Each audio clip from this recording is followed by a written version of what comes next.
എന്നത്തേതിലും ഫാസ്റ്റായിട്ട് ഇന്നത്തെ കുക്കിങ്ങും കാര്യങ്ങളും പെട്ടെന്ന് തന്നെ ഒതുക്കണം. കാരണം വേറൊന്നുമല്ല, എനിക്ക് അത്യാവശ്യമായിട്ട് ബാങ്ക് വരെ ഒന്ന് പോകണം. അങ്ങനെ തലേന്ന് വാങ്ങിയ സിലോപ്പി മീനെ വെട്ടി മസാലയൊക്കെ പുരട്ടി കുറച്ച് വറക്കാൻ ഫ്രിഡ്ജ് വെച്ചിട്ടുണ്ടായിരുന്നു. അത് നേരെ എടുത്ത് ചൂടായ എണ്ണയിലേക്ക് ഓരോന്നായിട്ട് വറക്കാനും കിട്ടെ. ഇവിടെ മീൻ കറി വെച്ചില്ലെങ്കിലും മീൻ പൊരിച്ചത് മസ്റ്റാണ്. അങ്ങനെ മീൻ പൊരിക്കാനുള്ളത് ഒരു ഭാഗത്തും ഒരു വശത്ത് കുറച്ച് കറി വെക്കാനും കൂടെ ഉള്ളത് റെഡിയാക്കി. എപ്പോഴാണെങ്കിലും ഞാൻ മീൻ പൊരിക്കാനുള്ളത് ആദ്യം തന്നെ വെക്കും. കാരണം ലോ ഫ്ലെയിമിൽ പതുക്കെ കരിയാതെ മൊരിഞ്ഞ് കിട്ടും. അങ്ങനെ ഒരു വശം മൊരിഞ്ഞ മീനൊക്കെ തിരിച്ചിട്ടു. മീൻകറിയും സെറ്റായി. അതിനെ ഒരു വശത്തേക്ക് മാറ്റി വെച്ചു. അങ്ങനെ ഇന്നത്തേക്ക് മീൻ പൊരിച്ചത് മീൻ കറിയായി. അത് മതിയോ?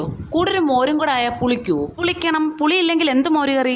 മോരുകറിയുടെ കാര്യം പറഞ്ഞപ്പോഴാണ് ഞാൻ ആദ്യമായിട്ട് മോരുകറി വെച്ച കാര്യം ഓർമ്മ വന്നത്. ഓർമ്മകൾ അയവിറക്കുന്നതിനൊപ്പം കുറച്ച് ഫാസ്റ്റ് ആയിട്ട് ജോലി ചെയ്യാം. വേറൊന്നുമല്ലേ, ബാങ്കിൽ പോണേ. ആദ്യമായിട്ട് മോരുകറി ഉണ്ടാക്കിയപ്പോൾ സംഭവിച്ചത് എന്താണെന്ന് വെച്ചാല് മോര് നല്ലപോലെ അങ്ങ് തിളപ്പിച്ചു. മോരുകറി തിളപ്പിച്ചു കഴിഞ്ഞാലുള്ള അവസ്ഥ എന്താണെന്നറിയാലോ, രണ്ടായി കിട്ടും. അങ്ങനെ എനിക്കും കിട്ടി. ശരിക്കും പറഞ്ഞാൽ എനിക്കിഷ്ടമല്ല മോരുകറി. കല്യാണത്തിന് ശേഷം ഏട്ടന്റെ വീട്ടിൽ ചെന്നതിന് ശേഷമാണ് എന്നും മീൻകറിയുടെ കൂടെ മോരുകറി ഉണ്ടാവും. നല്ല മുളകിട്ട ചൂരക്കറിയുടെ കൂടെയും നല്ല മുളകിട്ട തേടുകറിയുടെ കൂടെ ഒക്കെ എന്നും മോരുണ്ടാവും. അങ്ങനെ അവിടുന്ന് കിട്ടിയ ശീലത്തിന് ശേഷമാണ് എനിക്ക് ഈ മോരിനോട് ചെറിയൊരു അറ്റാച്ച്മെന്റ് ഒക്കെ തോന്നിയത്. അങ്ങനെ വെറുപ്പിന്റെ ഒടുവിൽ എനിക്ക് കുട്ടിക്കൃഷ്ണനോട് എന്തോ ഒരു ഇഷ്ടം പോലെ. അല്ല, ഇപ്പൊ പറഞ്ഞത് എങ്ങോട്ടേക്ക് കാട് കയറി പോകുന്നേ? നമുക്ക് നേരെ തിരിച്ച് കിച്ചണിലേക്ക് വരാം. നമുക്കല്ല, എനിക്ക്. അങ്ങനെ എന്റെ മോരുകറിയൊക്കെ റെഡിയായി. എന്റെ മോരിന്റെ ഉപ്പും പുളിയൊക്കെ എന്റെ പൊന്നൂസ് വന്ന് നോക്കി. കഴുകാനുള്ള പാത്രമൊക്കെ കഴുകി കിച്ചണൊക്കെ തുടച്ച് വൃത്തിയാക്കി നേരെ ബാങ്കിലേക്ക് പോകാം. അപ്പൊ വീഡിയോ ഇഷ്ടപ്പെട്ട ലൈക്ക് ചെയ്യാനും സബ്സ്ക്രൈബ് ചെയ്യാനും മറക്കരുത്. മറ്റൊരു വീഡിയോയുമായിട്ട് നാളെ കാണാം. ടാറ്റാ.